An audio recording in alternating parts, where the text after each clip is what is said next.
Hi guys! Welcome back to my channel. So in this video again is magre-review tayo ng isang lending application na nagpapautang daw of to 26,000 pesos. But before we go on guys, sa mga hindi pa nag-subscribe dyan, mag-subscribe na, i-hit ang bell button para ma-update kayo sa upcoming videos and tutorials. And mapabilang din kayo sa mga upcoming pag-giveaways natin. Ayan. So no further ado, let's roll the video.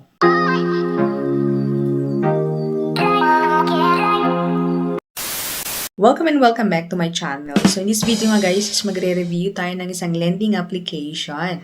Ayan, so ayon sa kanilang application guys, ay nagpapautang daw sila up to 26,000 pesos and the loan term ito is 120 days to 360 days and meron silang annual interest of 36%. Ayan, so ang lending application na ito guys ay Cash PH. Ayan. So, sabi dito, get money in 10 minutes. Ayan. So, no phone review. So, hindi magtatawag yung mga agent para i-check kung legit ka ba talagang mangungutang or hindi. Ayan. So, click natin yung apply now. Ayan. So, makikita natin sa screenshot guys. Magtatanong sila ng phone number kasi magbibigay sila ng verification code. Ayan. After which natin ilagay, ay confirm natin guys. So, dito na sa ating basic information. So, educational background, civil status, number of children, current address, monthly salary, job industry, company email, FB. So, nangangailangan sila ng FB. Ayan. So, FB natin daw and then contact information or contact person, I mean. So, in here guys, ay nangangailangan sila ng apat. Ayan.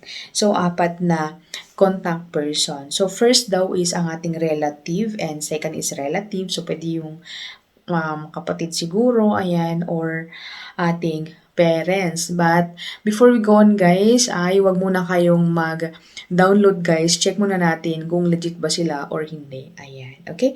And then next is, pwede daw nating ilagay as third na contact person is ang ating friend or coworker. Ayan, and next is yung pangapat, parehas din na friends or coworker, ganyan. Okay? So, after which guys is ang ating ID type. Ayan. So, ang ID na pwedeng gamitin sa kanila is UMID ID. Ayan, GSIS, SSS, PRC, passport, PhilHealth, driver's license, pag-ibig, voters, and yung national ID. Ayan. So, in here, ilalagay natin ang ating ID number, ating first name, middle name, optional naman yun guys, wag na lang ilagay, ayan. And then yung last name and yung picture ng ating ID. Ayan, so next thing na is ating last name nga, ayan, nasabi ko na kanina, and yung gender and yung birthday po natin, ayan. So tap natin yung confirm and then next is yung ating payout channel agad-agad guys, ayan. So pwede dito ay ang GCash, GrabPay, Bank, PayMaya, ayan. So, maglalagay lang tayo ng GCash. As usual, GCash po ang ating gagamitin. Ayan, guys. So, after which, apakadaling mag-apply sa kanila, guys. Wala pang 1 minute. Ayan. So, basta alam niyo ng mga nilagay nyo and nakaprepare kayo ng isang valid ID, ay good na. Ayan. Pero titignan natin nga kung okay ba ang kanilang application or hindi. Ayan. So, sabi dito, confirm loan, ayan. So, pwede daw tayong makautang sa kanila up to 3,000 pesos. Ayan. And sabi dito guys na 7 plus 120 days. So, as new sa kanilang application guys is 7 days po yung loan term. Ayan. So, makikita natin guys sa screenshot, ayan. So, yung mga binawas, ayan, is yung service fee amounting of 600, management fee 300 and yung transfer fee na 80 pesos. Wow. Yung papunta sa ating GCash, 80 pesos na yun guys. So, mas malaki pa yung binabawas sa mga nag-cash in, cash out dyan. Ayan. So, ang repayment plan natin is, charan, sabi dito na 120 days Pero 7 days lang po guys. Ayan. And pag magbabayad po tayo, may dagdag siyang 210. Ayan. So, sa application na ito guys, may bawas sa umpisa and may dagdag pag magbabayad. Ayan.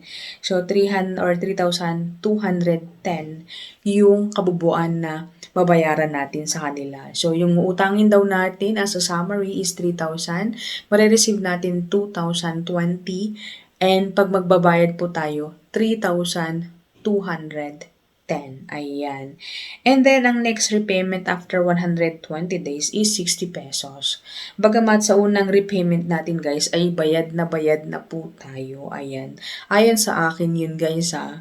Pero, hindi naman po pare-parehas ng experience. Ayan. So i-share nyo guys sa comment section kung ano po ang mga na-receive nyo or kung anong na-experience nyo sa mga kaibigan natin dyan, sa mga subscriber dyan, viewers na nakapag-try kay Cash PH. Ayan.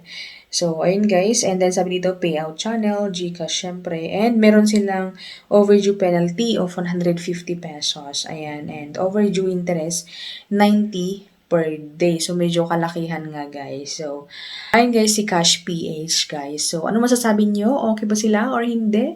Please comment down below. Ayan. So, sana nakatulong ang video nito sa mga naghahanap ng utangan ngayong 2024.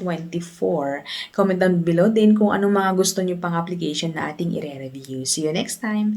Bye!